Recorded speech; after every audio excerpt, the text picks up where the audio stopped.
it was a shock to the system, because I'd always been around my family and my friends, and I'd moved away, and I was like sat there at night, and I was living in a place under the shop with like no windows, mate, the Champions League, which was just ridiculous, mate. Like, it was just insane. Like, I was literally speaking to De Bruyne on the pitch at the end of the game, just casually. I've genuinely had people who, when I first started, used to try and ridicule me for it, but they're in my DM requests now. Yeah. But that's just the way life goes, isn't it? This week on the Full90 Podcast, we speak to Man City presenter, Twitch streamer, and EAFC content creator, FG. We speak on how he became one of the fastest growing EAFC Twitch streamers and YouTube creators, and went from watching Richard Dunn in the stands to playing FC with Rico Lewis. We also speak about the highs and lows of content creation and what he's got coming up this year in EAFC. This podcast is part of the Acast Creator Network. This is an episode you do not want to miss. Welcome to the Full90 Podcast.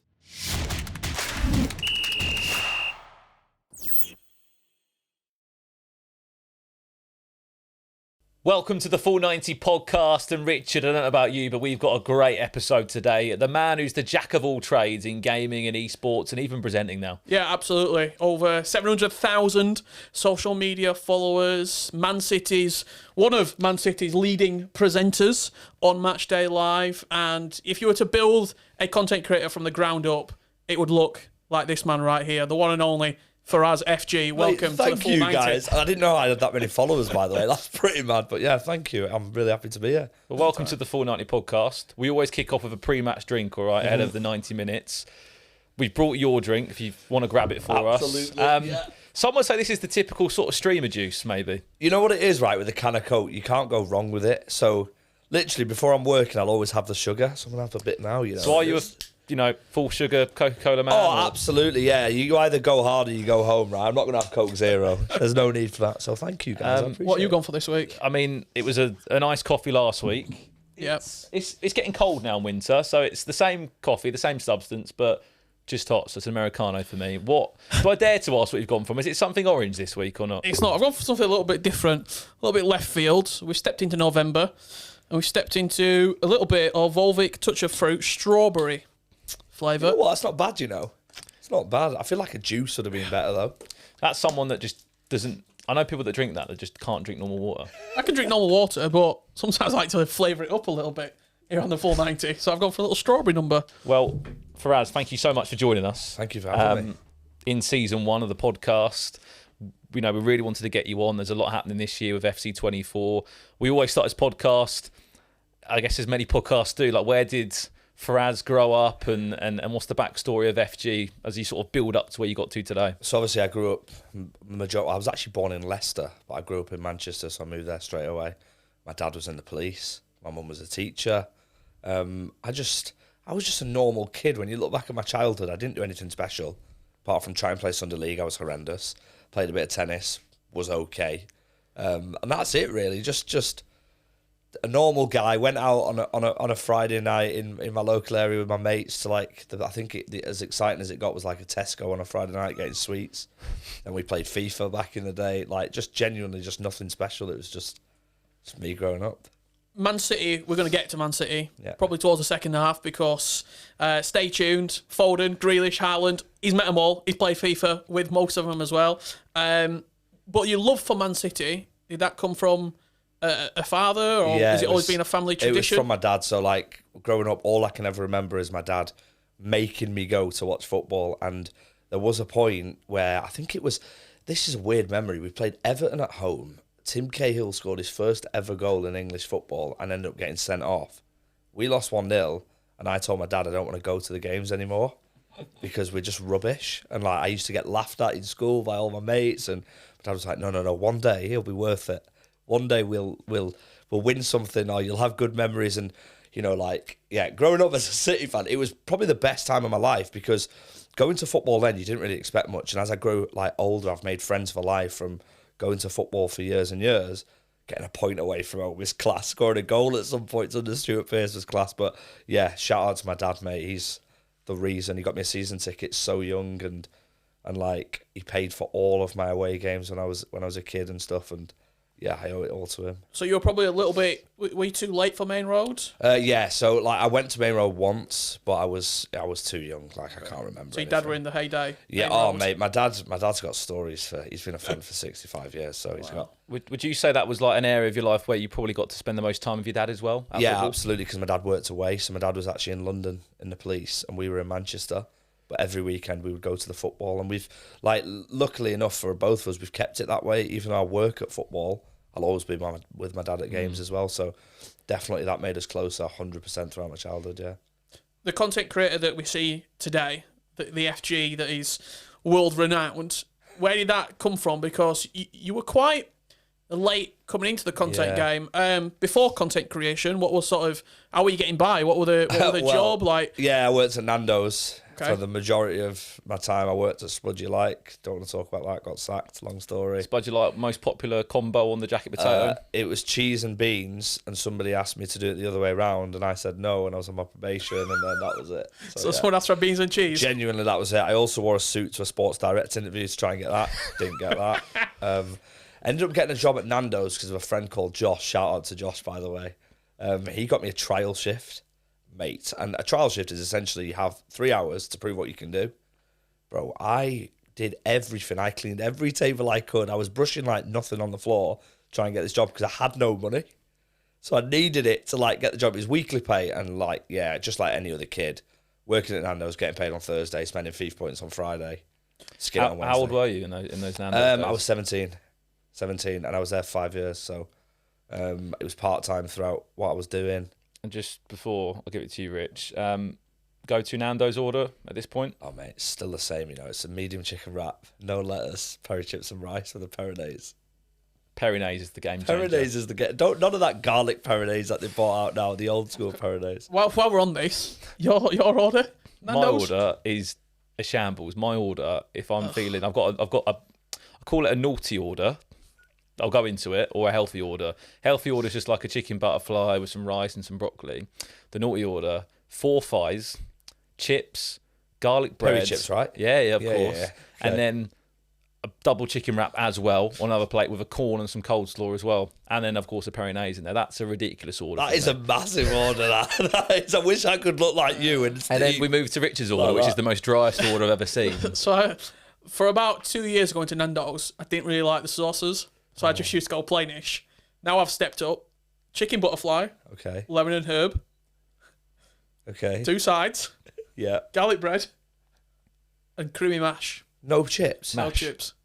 Mash. You've never had peri I'll tell chips? you what, I'm from the north. I'm from Barnsley. When Yeah, they had gravy at Nando's for like that 6 weeks, I were in heaven. I think I went 3 times a week for 6 weeks. They also do like loaded fries now, but they've got rid of red pepper dip, which I used to have all the time.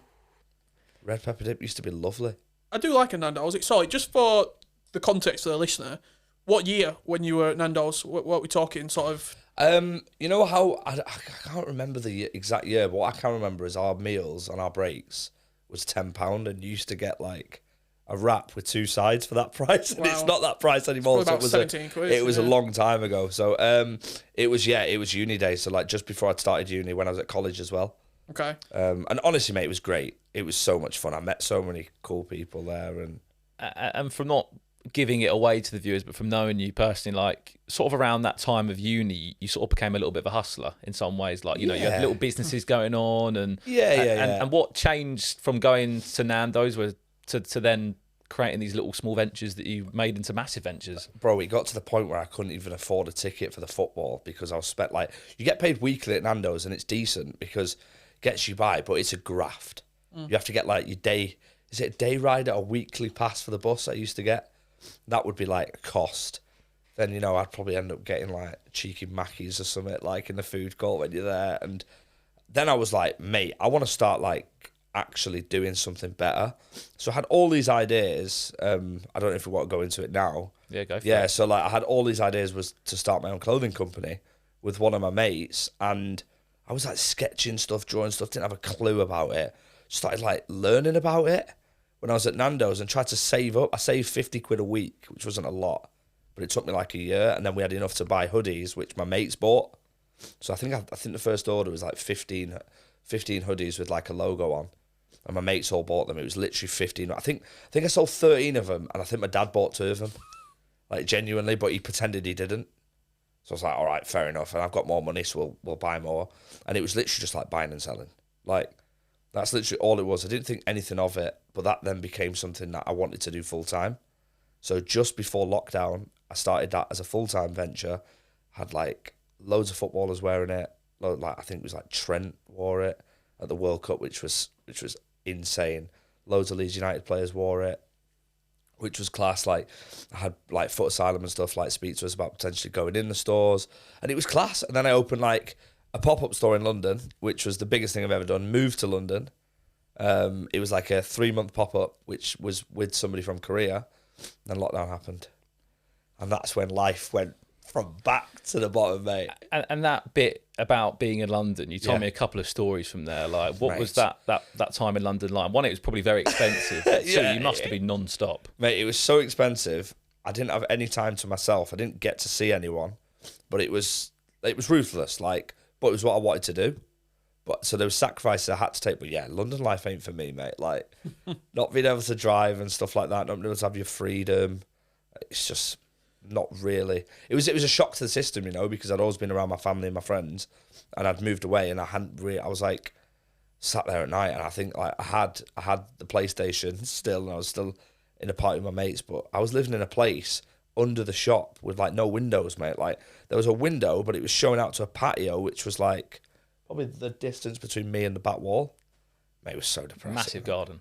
Oh, it was huge, mate. Yeah, I couldn't fit my head in it. You go from 15 hoodies sold to Trent wearing it at the World Cup. Yeah. For the time frame, what was that sort of like? Did it go very quickly, or was it? It wasn't quick. Were it a grind? It was a grind, but I got like a lot of help from people I knew. Like if they knew someone, my mates would always put them onto something, and it took time.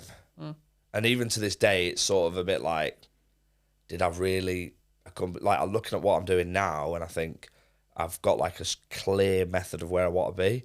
Whereas with that, I felt like it wasn't really as structured as it should have been, and I probably could have done a lot better if I'd put the right things in and hadn't been stupid with spending money on stuff. And it was just like a learning phase whilst I was doing it, to be honest. Do you think is that something that you'd ever go back to? Now, sort of, you've seen a little bit more of life, you've experienced more. I'd never say never, but I've got so much respect for people who do that because I know how difficult it is and how competitive it is. Mate, like I think everybody in this room is wearing like clothes from different brands, and that just shows how competitive it is and how right you've got to be. If I was to do it, I'd have to drop everything that I'm doing now, I think, and wouldn't really be something I'd do. What was like maybe one of the biggest or most difficult like selling periods for you, where you maybe invested a lot of money and it just before lockdown, mate? Like I lost so much money before lockdown because we had the pop-up store and lockdown hit, and then we sold out of our new collection, which was amazing. We did the shoot at City's Academy pitch. The images are unbelievable. Like, sold out of everything. Couldn't afford new stock because we had a month of lockdown where we had to pay the rent, which was extortionate anyway. And then we were getting outbid. So we bought from a place called Derin Textile in Turkey, which is like renowned and really, really good quality. But there was a backlog of orders. So when lockdown hit, there was hundreds of people buying at such and such units. We couldn't afford to match them units. So we were then down the pecking line. And when you're left with no stock, mate, like, what can you do? Do you think that's where, because this was sort of, you weren't a creator at this point, you were just a guy who was hustling and doing it. We see a lot of YouTube creators go into clothing, try it, drop out very quickly. Can you sort of, can you resonate with that a little bit, where you're just like, if you're making content and you're being a successful YouTuber, unless you are, like the only clothing brand that I think I see like out and about from YouTubers is that Sidemen, and that's the SDMN. Like everyone wears it, a lot of people wear it, but there's so many creators, Twitch streamers, influencers who have gone into it, and then 6 months later you don't really see it anymore. It must be so difficult. Yeah, it's so tough, mate. Like, it's probably the most ruthless industry like around. But with that being said, like everyone who has got into it, fair play to them, because I think as creators, I think you two will agree as well. I mean, both of you, especially like with you guys who have got your hands in many pies. Like, it's about thinking out of what we're in. Like, I could sit in my room and I could stream, but I don't think I'd be able to have the opportunities I had now if it wasn't for thinking outside that box. So everyone who's doing it, fair play. Like, but it's tough. But everything's hard, mate. Because this is an interesting one. We had conversations. I wanted to launch like my own merchandise ages ago, and Fraz was like, you know, helping me. I think you were lining me up with like someone to produce the shirts as well, which I really appreciated. But I sat there as well in that moment. I'm thinking, even if anyone wants to buy this, and I'm making £10 a shirt. Obviously, I'm not saying you go into merchandise just to make money, but the amount of shirts I'd have to sell, it's like, for it to be successful. Yeah, like to go back to what Richard's point is, I think if you're coming into merchandise as a creator, I mean, of course you want to make profit, but that's probably not your intention. It's more just growing the brand and it's just building your name, I guess. I think that was my biggest mistake, you know, looking at money too much. Trying to make as You become obsessed. Yeah, like trying to make as much quick money as I could. Like, obviously I'd been at a point where I would like spent all my student loan and like had nothing, and then I was in this point where we were making money. I was like, I want more, I want this, I want that. If I'd have taken a step back and maybe looked at it from a long-term perspective, probably wouldn't have even gone to London for that pop-up store. I probably wouldn't even have, you know, like run out of units, etc. Because like you said, it's like a rat race, isn't it? And like the beauty of what I'm doing now is I don't feel like I'm in a rat race. I feel like I'm just in my own lane. And like you listen to like loads of quotes and stuff, right? We all do, where we see like stay in your own lane, stay in your own lane. And it sounds so cliche, but mate, it's so true. Yeah, it's so true. Before we get on to content creation and your sort of delve into this world, at one point, were you promoting nightclubs? Yeah, I did that for a bit. When I seem to remember that. You've told me, and like you didn't see each other. There's a good chance we might have, maybe like towards my start, towards you ending. Yeah, mate, I did that for a bit. Again, it was sort of just a stocking filler, like sort of. I did it with people like Dev, who's like a good mate of mine from Newcastle, who also creates content now. But again, that was not really a life for me because it was not really my vibe. Do you know what I mean? Again, it was just very much for the money and yeah, not really my vibe, mate, to be honest. Lockdown comes, the clothing store, you're stuck in a sticky position. Head's gone, mate. Like, simple as head's gone. Twitch streaming, content. Yeah. Why did you start, firstly? My mates. Okay. My mates all did it. Obviously, I was at home, lockdown had happened. I was sat there with my head in my hands, like, what am I going to do? Like, it was a tough period for me mentally because I had no direction. And I remember speaking to my dad and speaking to my mates and my family, and like, mate, it was so tough because I just needed an escape, and my only escape was gaming. So genuinely, I went live. I was like to my mate Ojo, shout out Ojo, by the way, what a guy. Like, I said to him, I was like, bro, you know what? I'm just going to start playing loads of like FIFA during lockdown and just chilling. He's like, you should stream it, you know, because we used to watch Pi every night, right? And this is like Pi with like his old setup, like 300 viewers, spraying deodorant around the place, going mental. It was, and we used to love it. And like, that was our escape, genuinely. And I say that to him now. Like, that was our escape. Watching Twitch, like, was escape for so many people. And then I was like, and then there was one night we were playing pro clubs, I think it was, and I just went live. And then my mates were like watching me and that. And I was like, maybe I should try this. Maybe I should give this a go. Why not? Because obviously I watched you as well. Like, loved Brandon's streams. Like, your energy was class. He was one of the only people watching it at the time. No. It was popping. I remember the Simtonis. No, I remember when you first started on Twitch. Yeah. Well, that because like, we used to watch you, me and my mates. We'd watch Pi. You'd stream early, right? Yeah. We'd watch Pi. You used to have the sub sound. I'm losing it. Yeah. Loved it, mate. Like, absolutely loved it. Started streaming and then, like, mate, didn't do it for viewers. Just did it for a laugh. I had one viewer every stream. I don't know if this is terms of service now, but do it, right? I had one viewer and it was me on my phone. And you know what? Yeah, no matter what, he was there at all points. He weren't that chatty though, was he? No, he never said a word. It was like he was a lurker, but that was me on my phone. That puts you on the one viewer mark. And then my boys, you know, like James, Ojo, Kian, like all my guys were there. And then like my first ever viewer, Sniper, he was called, came in, and yeah, like first few months I didn't have any viewers, but I did it for vibes. They say that on Twitch though, it's like a rule of thumb, if you can like get to 10, 20 viewers and just get into the conversation, it's when the game changes. So if you got 10 phones, maybe that didn't have the money for 10 but phones. I remember seeing you just on Twitch, and I think it was around that lockdown period as well. You know, we moved over to Facebook, and again, left me. If anything, that could have been, not saying me and Richard, but a lot of bigger creators did go to Facebook, and that probably opened up a lot of space and opportunity. Oh yeah, for as sure. well. Like, don't get it wrong. I wanted a Facebook deal as well because I saw the money, and then I was thinking, no, I can't really. Like it got to the point where I was potentially there was an offer, nothing concrete. I spoke to you about it. Do you remember? And I just like, nah, I'm just not going to do it. I'm just going to stay on Twitch. Mainly because I didn't really know how to work a computer anyway, and the thought of switching platforms would be horrendous anyway. So when you first started streaming, you moved back to Manchester? Or you still, Yeah. So I was you moved back. Yeah. And then, are you living on your own? Are you? Yeah. I was fully on my own in lockdown. So any sort of income is coming in through Twitch, mate. Twitch. So it was almost nothing. do or die for you. It was nothing. Can you remember your first Twitch payment? $100 was the thingy, wasn't it? The threshold. The threshold. It took me like 6 months, I think.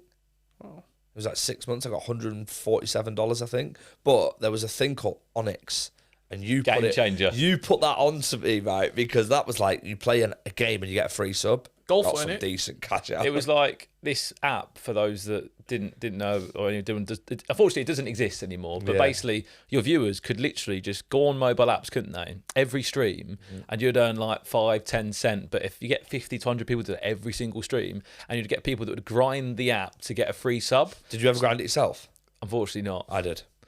On that phone. I had to, mate. And next thing you know, you get a free sub. But for the streamer, it was a massive incentive. And if you could grind that out, that was a couple of $100 a month. No, absolutely, mate. I was so grateful for that because that was literally. I didn't really spend any money in lockdown anyway. I was just sat at home. The first 3 months, I think it was like, if I went through my analytics now, I think it'd be like $30 I made, but I genuinely wasn't doing it for money. So when you sort of look back now, would you say the graph, if it was going, and then was it a very quick rise? Do you feel as if I obviously this is from my perspective, you were not small, but low numbers for a while, and it just exploded.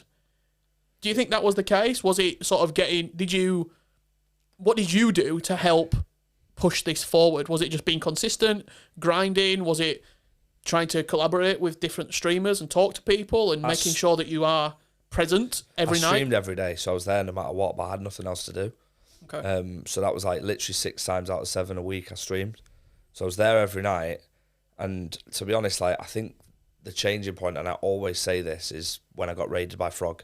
Okay. What a legend! Like he raided me. He didn't have to ever raid me. He sent over 100 viewers to me, and that was the first time I've ever had them viewers. And then obviously, what happens with a raid on Twitch? You get a big raid, and then the viewers go. So you sat there and you're like, oh. But I still had 20 viewers, and I was buzzing. Yeah. It was class, mate. Like it was so fun. And then I'd stream again the next day, and because I'd stay up and I'd build packs. Like so, we used to get like upgrade packs, and I'd stay up all night, and I'd sit in Discord with like some of my mates, and I'd just build packs, and then the next stream would just go again, and it was just a recurring cycle. I went for a walk in the morning, and that was it. It's the only daylight I got. How were you mentally during that time?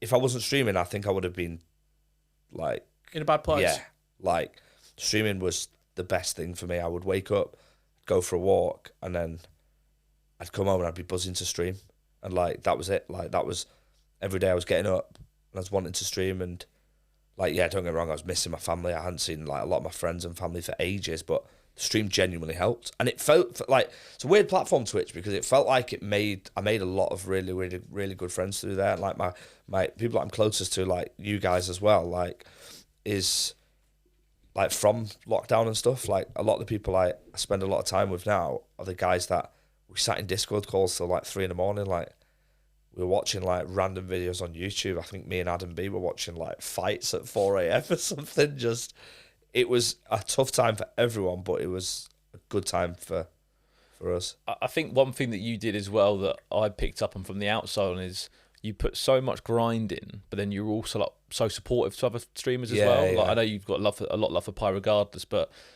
the thing that I couldn't personally do and a lot of people can't do is people just go live, end the live, that's it, good night, see you tomorrow. But like you were like going live and then watching other streamers, supporting other streamers. Your face was just, and your tag was everywhere, everywhere. And I think if you can do that and be consistent, and I think that's why someone like yourself has had a lot of success, because it's either you're all in or you're just a little bit in? And I feel like you were all in, and I feel like just always being in the conversation was massive. Yeah, definitely. Like, I mean, the reason I went in them streams was because them people were the people that I was watching, and I had a lot of love and respect for them people. I still do, regardless of what size creator you are. If you're streaming on Twitch, I still do. I'll spend time going into people's streams like on Twitch, because as a streamer, the thing that I'll never forget is the support I had, and like the people that I look up to, I'm lucky enough to now call friends.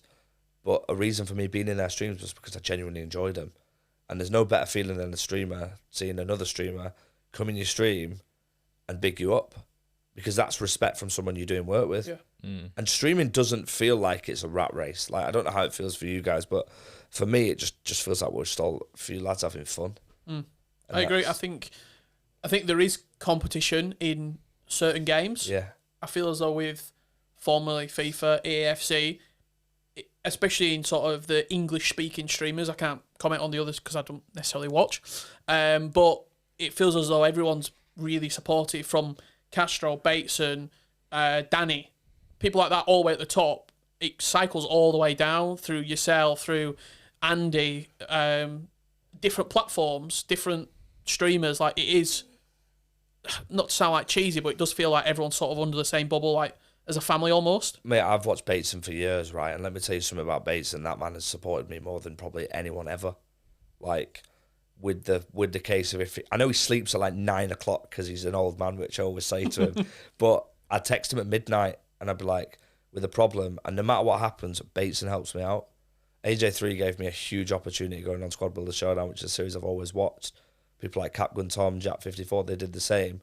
But like, things with Bateson, that guy's helped me like with a lot of things to do with streaming, to do with like just general advice of what I should do, this, that, and the other, just to do with everyday life. And like, for someone that big, we're talking about time, Doesn't need to. He doesn't need to do that, mate, and he still does it now to other people. Like, for someone that big, who's got that many viewers, who has a lovely family, who has so much going for him to take that time out to speak to like someone like me, who at the time, I think I had 15 viewers when I started speaking to him. Like, he doesn't need to do that. And if he can do it, then what's my excuse? And like, yeah, mate, people like that, the biggest creators that I've spoke to, Pi, like you guys as well, like, we've had moments where we've just, like, we've been chatting for hours, and like, yeah, we've all got things to do, but the beauty of what we're doing is it's nice that, like you said, it feels like we're all just really, really close. I think time, it's one thing that it's very precious, and if you're giving your time to people, it feels rewarding almost. You're streaming, you're making content. At what point did you start to see, monetarily wise, I might be able to do this full time? And when you're streaming, was there ever a thought of, I'm just going to do this to pass the time, when lockdown's over, back to clothing? Nah. As soon as you started streaming, it was clothing's Clothing gone. was gone, mate, because Okay. I couldn't afford to buy the stock, and I Okay. didn't want to go through that again. And I was like, look, whatever happens after lockdown, I'm getting out of this. But I think the moment was, Ojo would always ring me like straight after my stream, and like there was a few streams I think I had like 300 viewers or something, and my sub count was like 600, and I was like, what? Like, that's like loads. And I was like, and then I got a sponsorship from Sneak. Do you remember when I had the Sneak sponsorship? Like, and me and Ojo had this conversation, and I'm just doing my own thing, genuinely, same thing, staying up every night, building packs, watching videos in Discord with my mates, and then cracking on.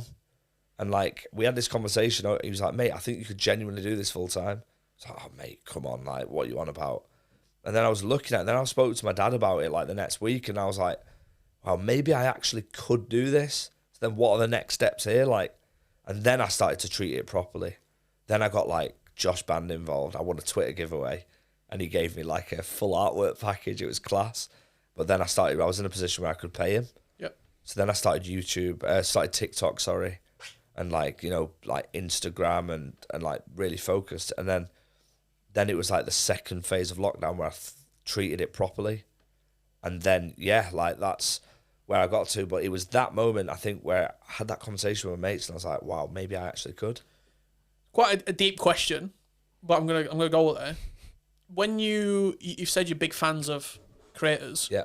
did you feel a sense of imposter syndrome Yeah. when you were Mate, I still starting do. to go up those ranks, and you're sort of being in with, it goes on the Twitch, Pieface, Yeah. Bateson, you. I still do, mate. Okay. Like, for everything I do, I feel like, what am I doing? Like, sometimes I wake up and I'm just like we'll go into the city stuff later. That's like a different level. But yeah, of course. I think everyone does though, right? I think you guys do as well, right? Sometimes I only did this because I genuinely love playing FIFA. Like, and then to be surrounded by people who I've got massive love for in terms of what they do.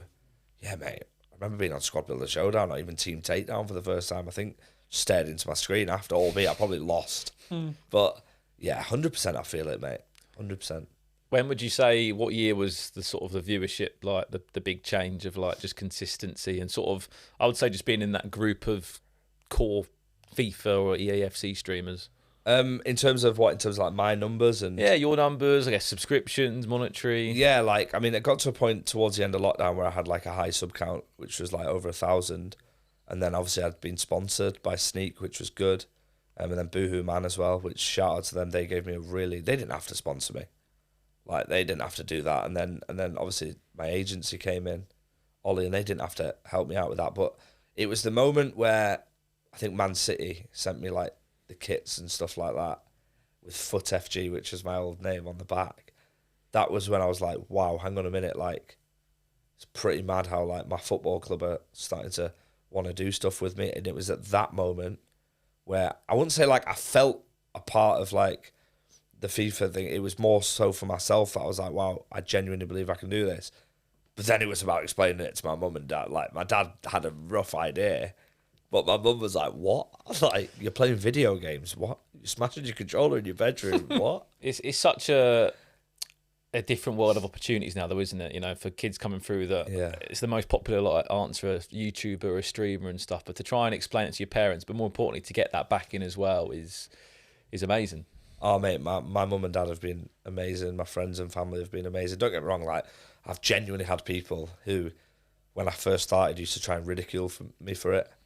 But they're in my DM requests now. Yeah. Like, that's just the way life goes, isn't it? And to be honest, I would have ridiculed me as well if I was watching myself. Like, I get it. But yeah, like, I've had a lot of people support me. I'm so grateful for it, yeah. Yeah, when I first became a FIFA commentator, I was called the noob. And I got a lot of people ridiculing me for that. And to be honest, I don't blame them. I do not blame them at all. I guess moving on with this conversation now, sort of, has there been one, this is probably an impossible question to answer, has there been one streaming moment where you were like, I mean, there's two answers to this. It's like, wow, like, that was the best stream I've ever had. Or two, you sort of feel like, okay, maybe I'm quite good at this. Nah, like, I mean, my best streaming moment's me when I get like over 14 wins in the weekend league because I remember it forever. Like, I think that was only last week. No, last week, by the way. No, like, the best moment for me was when I packed Team of the Year Messi and then the clip went viral. And like, it wasn't so much me thinking, wow, I'm actually good at this. It was more like, wow, the comments were actually really nice.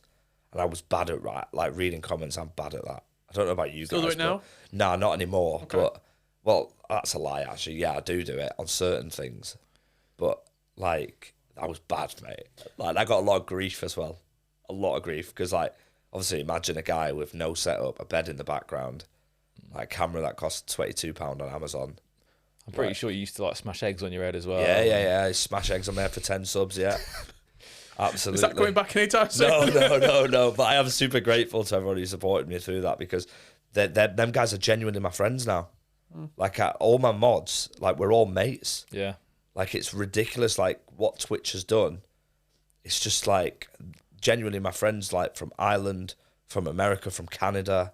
Like, it's crazy. I've always said that as well, like, it is ridiculous. Our moderators on our channels, right? Even for me personally, someone that will sit there and watch you for so many hours. Like, my top mod is a guy called Ricky, who's got 6 kids and he's never missed a stream. He's a legend. And he works full time. Yeah. Like, to have that level of commitment just to your streams and stuff as well, like, it's mental. Yeah, it's crazy. Like, it's actually mental. Like, my moderators are the same. Like, I remember, one of them who's closest to me is one that I see a lot more often is Liam. And he's an Everton fan, and like, we're really, really good friends. Like, he's integrated into my group of friends. But with that being said, I've got people abroad like Zach, I've got Bambino, I've got like Benson who's in Birmingham, Gaspy, Stevie. I could name all of them. Like, I genuinely, like, will do anything for them guys simply because of what they did for me.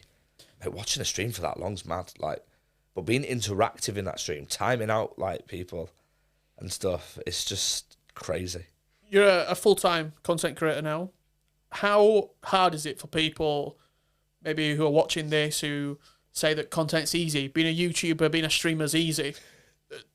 I mean, you can run through sort of a day in the life for you when it's not a football day, when it's just I'm going to wake up, I'm going to make content today. And also, like, what's some of the setbacks that you've had during this time? Well, I mean, look, we're lucky to do the job that we do. So, like, there's people out there who genuinely have harder jobs. And, like, I completely, like, I don't get angry when people say, oh, it's well easy. There's a lot of... It's hard in another way. Yeah, it's hard in another way. Like, I mean, but don't get me wrong, people who've got... I would do this over any other job in the world because I see it as just lucky. And we're only lucky because people buy into our content. And that's the main worry. Like, the setbacks are, you know, posting a video that flops, getting comments that aren't good, you know, having a stream that's not good. Like, there's loads of setbacks, but, like, it's more so about your self-doubt, I think, in this job. So when you're working in this job, the only critic you've got are the people that watch you, and not necessarily all the people that watch you like you. And then I've got to look in the mirror and I've got to do this. Have I done this right? Have I done that? And when I first started content, I was on my own in my room, mate. So I didn't really have people that I could ask. Like, so yeah, it's not easy. I mean, it's something I enjoy. And if I stop enjoying it, I'll probably stop. But I mean, when people say it's an easy job, I think there is much more difficult jobs than us. I agree. I think that, don't get me wrong, that this is an incredible opportunity to work in content creation, but at the same time, it's not easy. As Rich said, it's a different sort of hard, like, and the problem is when your expectations change, like viewership or following, or, you know, without knowing it, you have an expectation that you expect from yourself to pull in this amount of views, that many followers, and from a personal point of view, like, it's hard not to get in your own head about it, because you're thinking this is the same content, it might be better, but it's not getting the same reach, and then you're in your own mind about it, mate. Absolutely. Like, you doubt yourself more than ever. Believe me, as a like, anyone who's watching this, like, if there's one content creator who doubts himself the most, it's the person you're watching, because they're against themselves and there's no ceiling for us. We don't, like, I could have a stream where, like, it's like, before you asked me what's my best ever stream, like, I don't think I've done that yet. Do you know what I mean? Like, because I've still got goals, and when you're still chasing something, the next stream's always the best stream. Yeah. Like, but one thing I've changed. I'm waiting for your stream, mate. When you going live? It's coming. Wait. Yeah, you coming out of retirement? 2024. No, I think like, yeah. I mean, you're your biggest critic. That's the thing. So the one change that I made was like treating all my viewers like my mates. Like, when you go to my group chat, I get rinsed more than anyone. I get roasted more than anyone. Like. And that's just the way I've always been. I've always been that kid that everyone laughs at. Just let the stream do it now and just take it like that, because it makes it more fun. You have unbelievable energy on stream. It's sometimes hard for that to be, yeah. When you do long streams, is that part of the... Do you ever feel like if you're not 110%, it's almost like, okay, when I feel that energy dropping, wrap the stream up? At the start, yeah. Okay. But now not necessarily, because... Mate, genuinely, I live for my streams. Like, if I'm gonna go live, like, I'm excited for the stream. If I'm not streaming, I'm not streaming because of that. Yeah. Like, it's just more so, I just love playing the games, and I just, like, sometimes I'll have days where I can't, like, win a game, and it'll actually get to me because I tried so hard. I think I was in the other day and you were struggling big time. And it was just like, this guy's, he's not even a pro. He's like, good. And it was just, it's funny though, watching it. My whole chat, like, I thought you were a pro player. I'm like, lads, don't now, please, just leave me alone for 10 minutes. It's such a different stream though, isn't it, when you're opening packs to playing the game? Oh, mate. Because, like, I think first and foremost, playing the game and talking to your chat is a skill in itself. But, like, opening a pack and opening rewards and share plays is such a different vibe to grinding weekend league. Yeah. Like, it's so different. Yeah, because everyone wants you to lose, mate. Like, if I'm watching a streamer, I want him to lose. I watched him in lockdown because I wanted him to lose. And I say that to him all the time. And I've played in Discord with him and he's been really good. But, like, I get it. Like, but it is so hard, mate. The lights are on you. Like, you're not in your room playing on your own. If I'm playing foot champs on my own, put my headphones on, listening to Bugsy Malone and just playing and winning. Not on stream, mate. Before we get under the halftime whistle comes in, got a couple of questions, quick fire ones. Present day, sort of moving forward now. Got some big things on the horizon in around the game as well. And this game here, we saw you recently with Ian Wright doing a little pack opening. What was that like? Being being one of the official streamers who was there, mate. A dream. Like Bateson was the other one, so I'm like, what am I doing next to Bateson? Ian Wright, what a legend, by the way. Great pack, wasn't it? Oh, did he say it was Leon and it was Leon or something? I think. I mean, that's one thing that like I take these opportunities. Like, I have so much respect for someone like that. Because obviously everything that he's done, and mate, that was just surreal, man. Like, I've watched that clip loads as well back because it's just class. Like, such a good opportunity, mate. Yeah, unfortunately the pack just didn't deliver, did it? No, mate. No. Sort of, present day, as Richard said, moving forward. Touch with, it should be a thing by the time this podcast comes out, but you're joining the esports scene. You're joining ourselves, not as a commentator. He's not come for our job yet. Maybe. To be fair, you guys don't want to hear that, yeah. You guys don't want to hear that. But you're going to be involved in the FC Pro scene. Yes, mate. Congratulations, mate, first thank and foremost, and welcome on board. Thanks for all the help as well, Buckley. Me and him have had a lot of calls. I spoke to you about it. Like, obviously, it's sort of a little bit like imposter syndrome. I've watched you guys, and I have so much respect for what you guys do. And like, I watch the pro scene, and for the fact that EA are liking what I'm doing and want to get me involved is just, I'm so grateful for it. I think you can add into it, Rich. I think the reason you come on board is not because you got 14 wins in the weekend league. I just think I did get 14 wins, by the way. I think the ultimate team football EAFC fan base that you have got and you've been able to capsulate is massive, and I'm sure Richard would come off the back of that. Yeah, absolutely. I don't think you are coming in for your expertise on the game. Coming in for the 14 wins, I just, when we were talking about you coming on board, a funny story.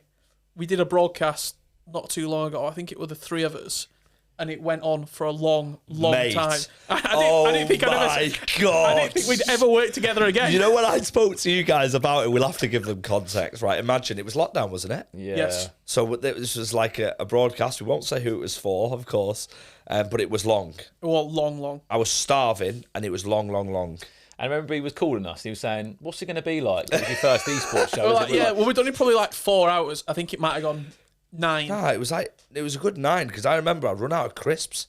I had 3 packets of crisps, right, and I'd run out of them. The best bit. So I'll paint the picture for you. We come in, broadcast starts, FG there, bang, welcome, bang, bang, bang. 4 hours later, we come back from a break, and it goes, FG just WhatsApps me and Brandon, yeah, I'm not coming on this bit, you just take the show over. me and him. We were like, I'm not sure that's what the host does. Mate, you know what it was? I needed to move. I was sat down for 4.5 hours. I was like, lads, please just cover me for a minute, because, that was a shock to the system, How was it doing that? And you two sold me a dream before it. Sold me a dream. I think the good thing is, it. though, is especially as you're coming into the live shows now in person, which is great, is just being able to experience as you have so many different things that go well, go wrong. It just fills you with a lot of experience, right? Oh, mate, we'll get onto the city stuff in a bit, but I've experienced everything there, and I'm so grateful to them. And I'm just looking forward to doing it with you guys, and I hope I don't mess up, mate. You'll be fine. I can't wait for him against Anders. Maybe on stream. Well, if he wants it, I mean, I got 14 wins, Anders. No, what a player, what a special career. He's unbelievable. So amazing stuff. Well, that pulls us to the halfway point in the Full 90. We're off for a quick break, and we'll be back for the second half, speaking about Man City, everything football and FG. You don't want to miss it.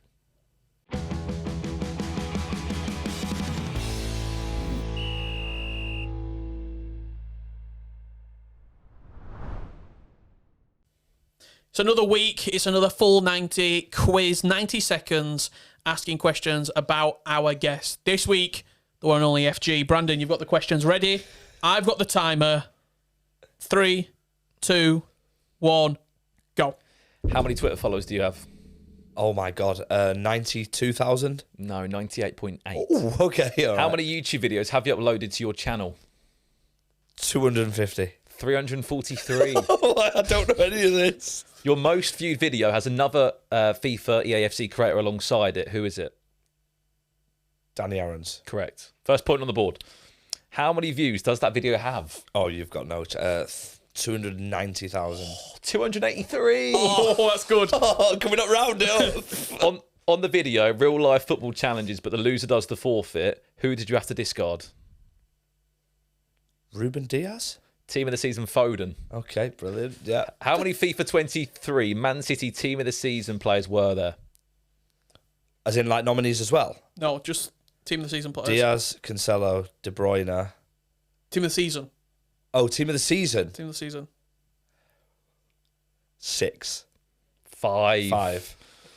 What minute did Rodri score the winning goal in for the Champions League final? 79? 68. Multiple Man City players gave you a rating on FC24. What was the rating? 77. Okay, last question. Who is the highest rated wrestler in WWE 2K23? And a bonus point if you tell us the rating. Roman Reigns, and he's 99 rated. Correct. You can't give me a clap for that, mate. It's not quite as good as the Penfez, I'll be honest. But I can tell you right now, I believe, of quick maths, 1, I think it's 4. Yeah, 2, four's all right. 3, 4. What's it out of? We got through 10. Oh, 40%. So we can confirm. No, but some of them was like my Twitter followers. I don't know that. So we can confirm, after FG's been in the hot seat, out of 10 possible points, he picks up 4. So you do go second on the leaderboard, but unfortunately, you might be bottom of the leaderboard come the end of season 1. Yeah, probably. So who am I second to? The Penfez. Oh, that makes sense, yeah. Well done, Nep. There you have it. The halftime full 90 quiz with FG wrapped up. 4 points.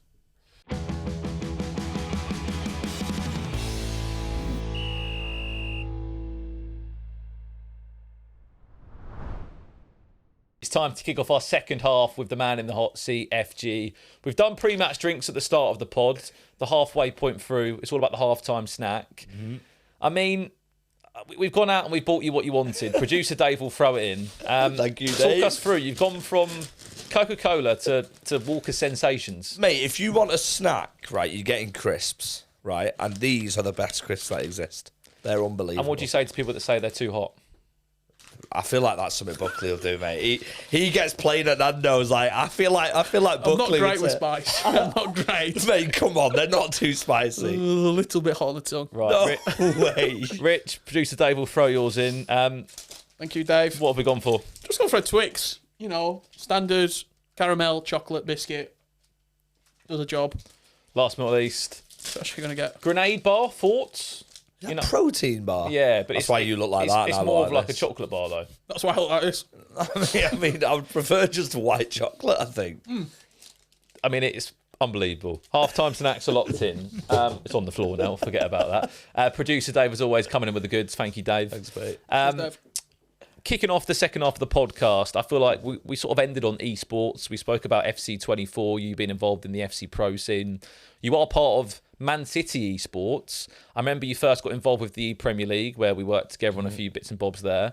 What was the sort of next steps on that to make you more involved? Because it always made sense, you know, there's this Man City fan there that streams, you know, Man City didn't really have that voice in the gaming space other than their pro players for some time. How did that come about and how did you get on board with Man City esports? Well, they sent me a shirt. They sent me the shirt first and I was like, oh, that's good. And then I think it was In the Game, which was an EA thing. So obviously EA opened that door and it was literally like you were sat on the sofa and I was with Carl Walker, who obviously we all know and I've known him since I was younger, and a guy called Leighton who I met on a show is a great guy, and it was literally just us talking about football, and that was it. Like genuinely, that was my link with City as it stood, and then we did they wanted to sign me as a creator.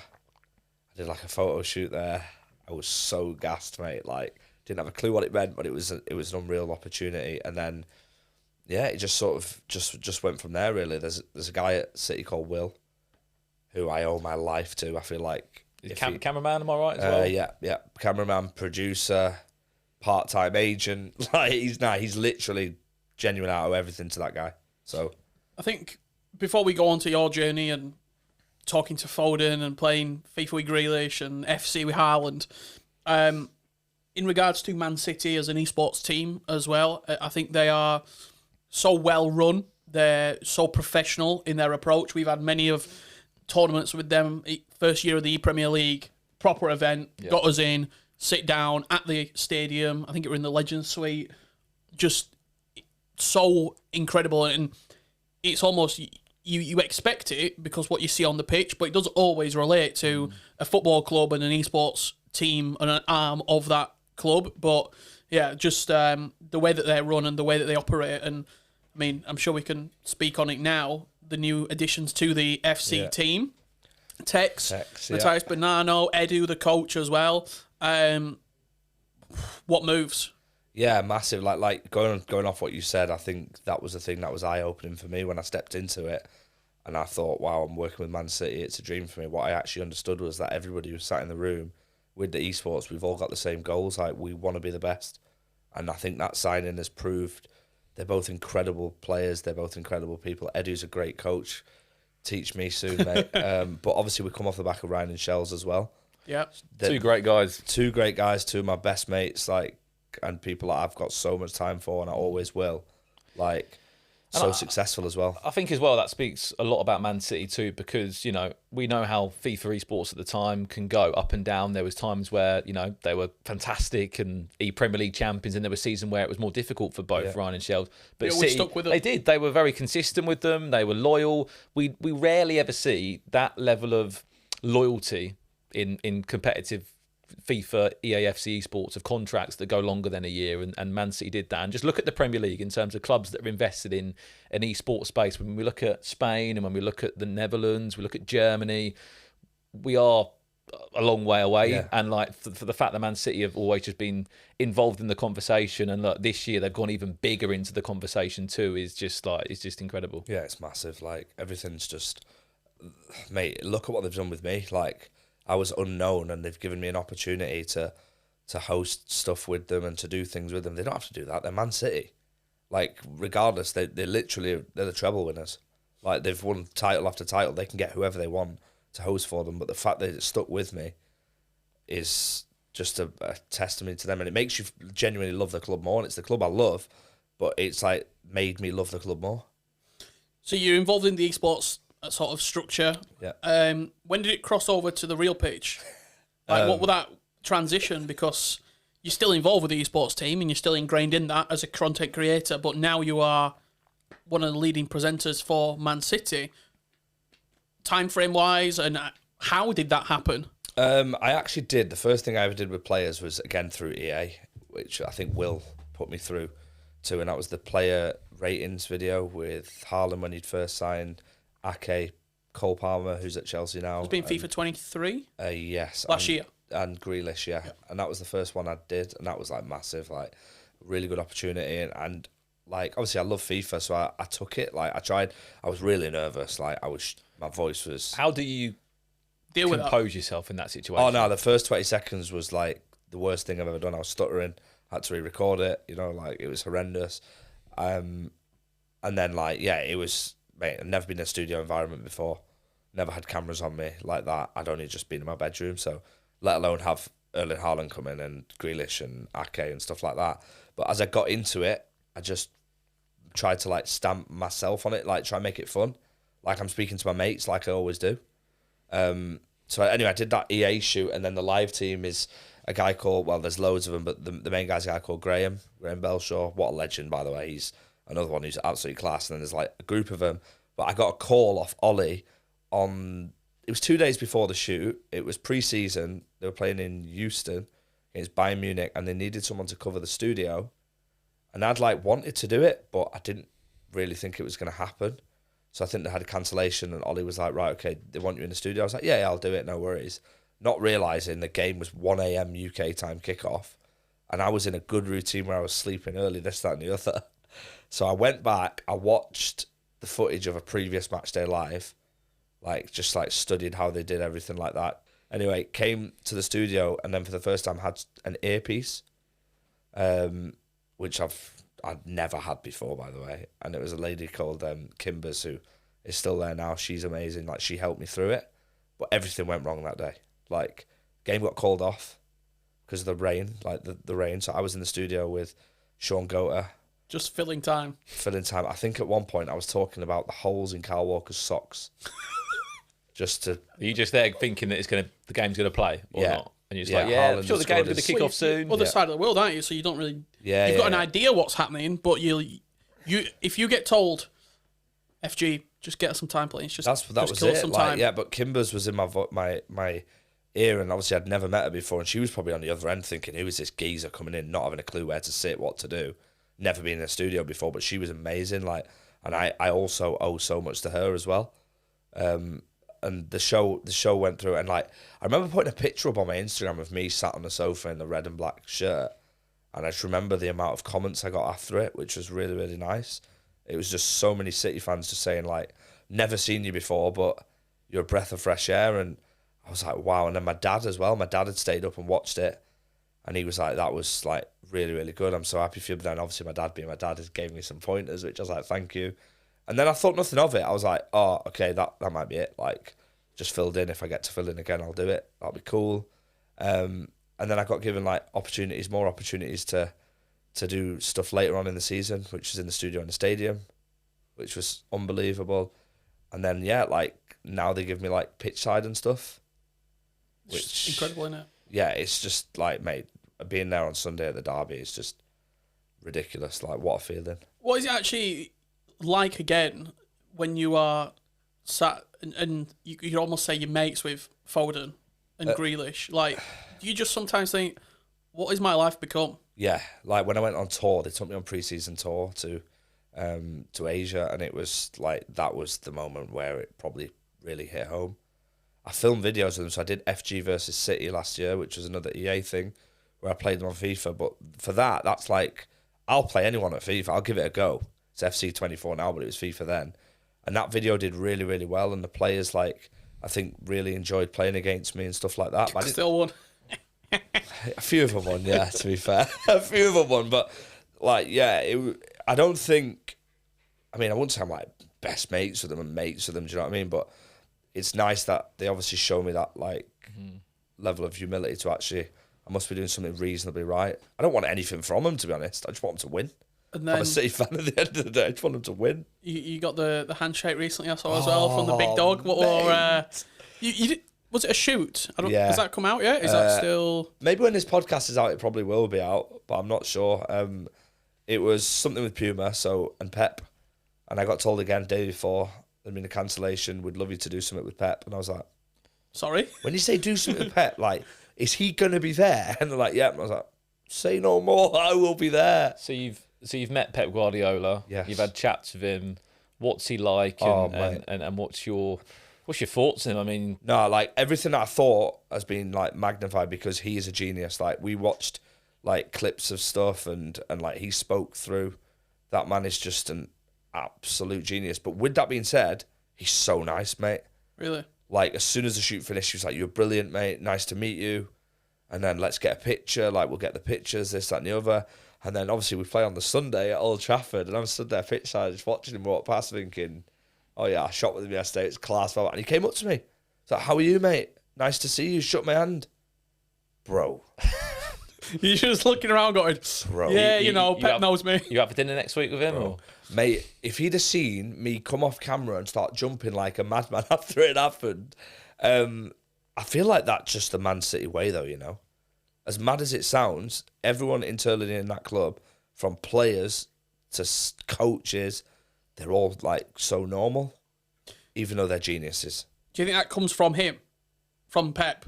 I think he makes sure there's a level of humility across. If you see I'm doing it, you act like me. Potentially, yeah. I don't really know what goes on in the dressing room directly, but what I will say is that every player I've encountered, like, has been absolutely amazing with me, and they've been amazing with everyone who's come into City. Like, you don't hear of stories about players not being very nice, and even the coaches, like mate, the kit man Brandon, who you've probably seen all over the internet, and Clithy and guys like that, they are genuine, really nice guys. But I think I think everyone can see that, and I think that's why the club's so successful.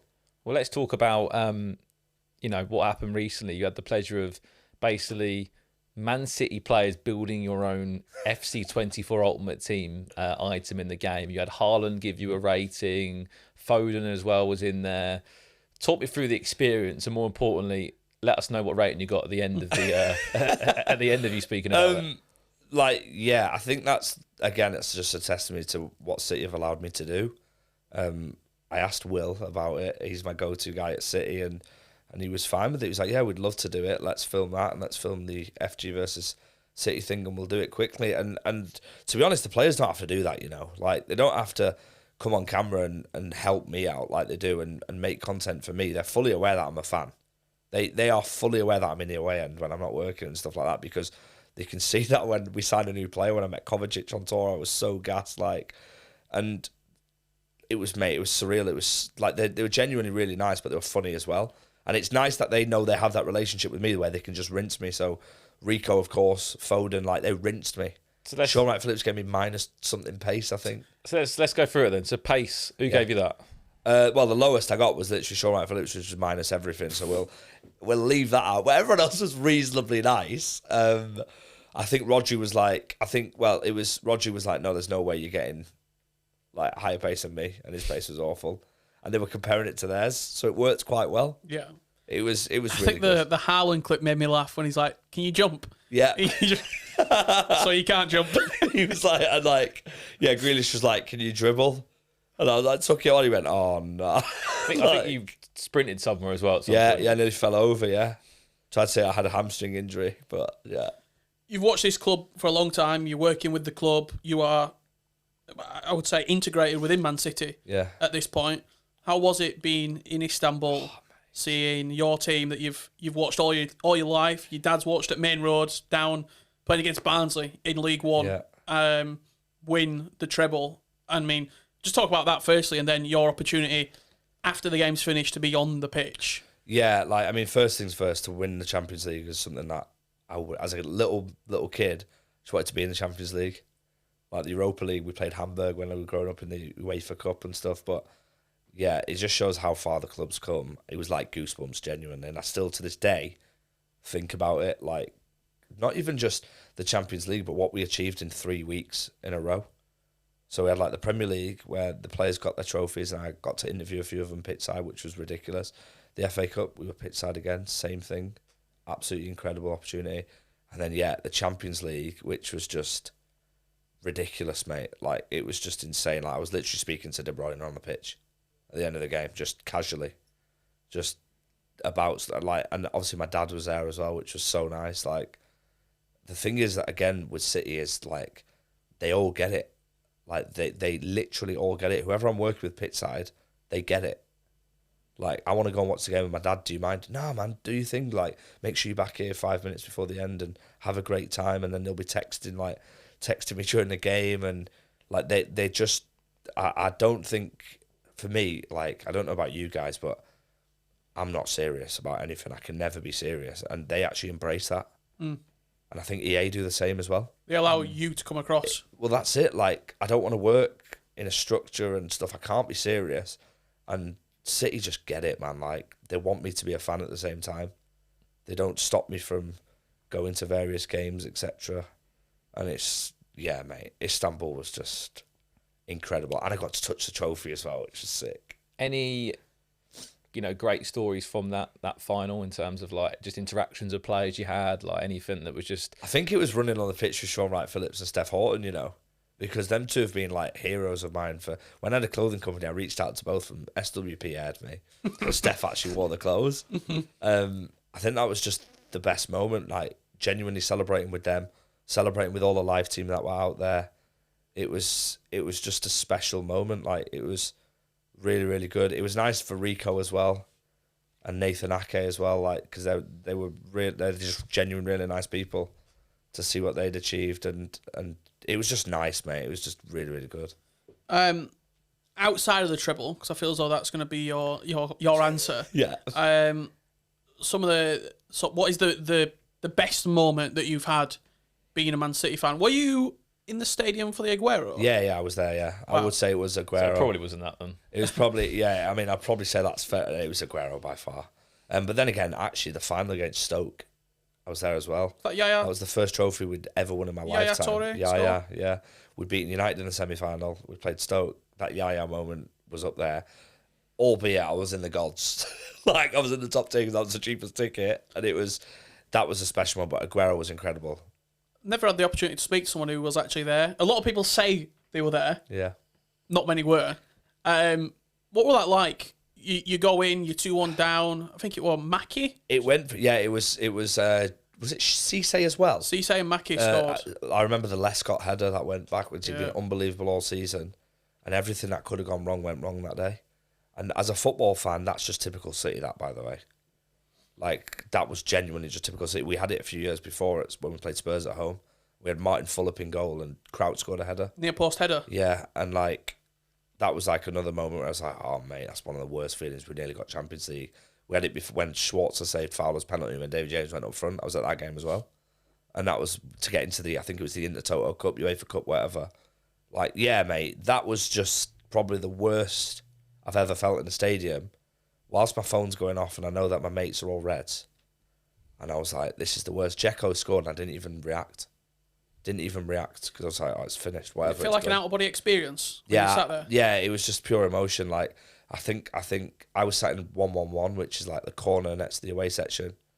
And it was just the wildest, like the maddest experience I think I've ever had. It was just genuinely the best moment ever. And that was the change for City to be Premier League champions, albeit we defended that title horrendously the next year. But it was incredible, mate. It was the best moment of my life. And sort of staying on the City topic, a couple of quick questions before Richard's big Buckley question. Nicest player at Man City, in your opinion? Well, as in like, oh, mate, do you know what? Genuinely, there's like 3 or 4 that I could say. I need one.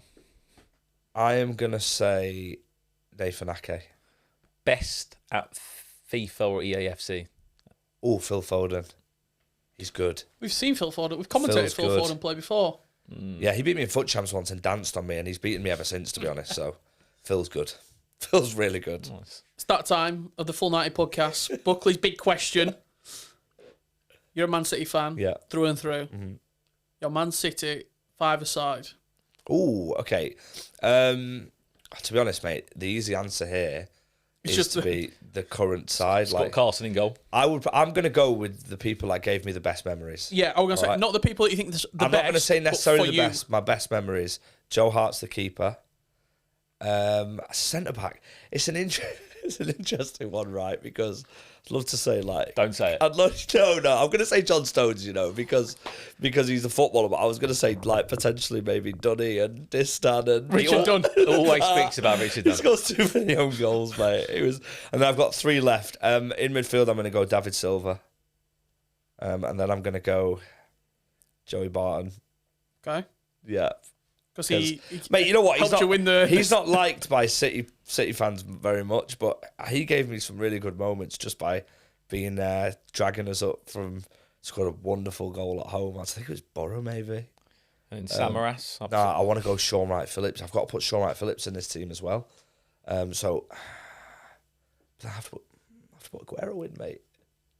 No, you know what? I'm taking Joey Barton out. He can sit on the bench. Sorry, mate. Manager. So, the best, Pep Guardiola, mate. No, Joey Barton, manager. No, Get him in the Pep team. Guardiola. Okay. Pep Guardiola takes that mate, Pep Guardiola. spot. My mate, Pep. Yeah, and then, but obviously looking at that 5-a-side team, if we were going off ability, it'd be like Edison,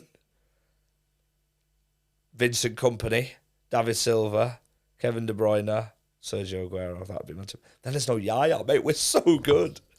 We're so good. And then who is the player that you've enjoyed watching the most, and why is it David Silva? Magician, like out of this world, and we signed him at a time where we were like, sort of nowhere near where we were. He came in. I remember the pre-season game. He was playing, and we were like, but he's a magician. David Silva right now, like, oh my God, I'd put him in our team anytime, any place. That guy was just different level. Saying that, we've got Kevin De Bruyne, who for me probably will go down as our greatest greatest midfielder ever because his career's not finished yet, and he's done so much for us. Sort of coming towards the end of the podcast, FC24 is here, 700,000 followers, presenting for Man City, your boyhood club. You're involved in esports now. Where do you want to go? What do you want to do next? What's the plan? Yeah, like, I mean, obviously the hosting was always one that I wanted to level up on. I want to obviously build my YouTube. Still, I want to create different type of content, real life content. But more importantly, I want to just keep enjoying myself. Like, I'm genuinely just having fun, and I want to keep like making people smile. Like, I've had so many people, especially when I'm at City, telling me how much they enjoy watching stuff and how much they like stuff, and that's literally all I want, mate. To be honest, I just want to keep making people smile and having fun. 5 years from now, what's FG going to be? Hopefully not bald, mate. Hopefully I'll still have hair. Nah, I won't be retired in 5 years. I hope not. Or cancelled. I hope not. I hope to be just doing very much similar stuff, but maybe on a bigger scale. I mean, for me personally, it doesn't get much bigger than Man City. If they told me to sign a lifetime contract, I probably would. Like, genuinely. But like, in terms of other presenting, like working with EA is amazing. Working with JD's amazing. But who knows where else that could take. I mean, he makes me Pep now. Get your coaching badges. Yeah, probably means number 2. Team. Yeah. He won't want that, mate. We won't win a game. Do you think there's been, like, in the nicest way, a lot of presenters now and a lot of media people are coming from TikTok and gaming and stuff? Do you think it's given you like another level of like legitimacy to your craft as well? Yeah, potentially. You come from being in a nice way a pack opener. Yeah, absolutely, man. To like being a presenter and a host. Bro, like, all these guys who are doing their thing on TikTok, social media, keep doing it, man. Like, you guys are the reason I'm in this position. Like you said, it's the validity of it. There's so much talent like out there, and there's so much opportunity for everybody. So yeah, mate, absolutely. Whenever I see people on social media doing that, I love it. Just keep going. You never know what could happen. FG, it's been an absolute pleasure. Thank you for having me on. Mate, this is sick, by the way. This place is unreal. Thanks for coming down. Surreal. I know Thank you for having me. Bit of a trek on the trains, but we made it work in the end. It's always worth it. It's been an absolute pleasure. And thank you guys for everything as well. No worries. We cannot wait to work for you this year. Work for me? No. That's working out. We can't wait to work with you. No, there you go. yeah, we're going to have a lot of special memories together, hopefully. So thank you guys. Amazing. Well, that's been the Full90 Podcast, and that's been the story of Faraz, aka This is FG. What a podcast, what a story, and more importantly, what a man.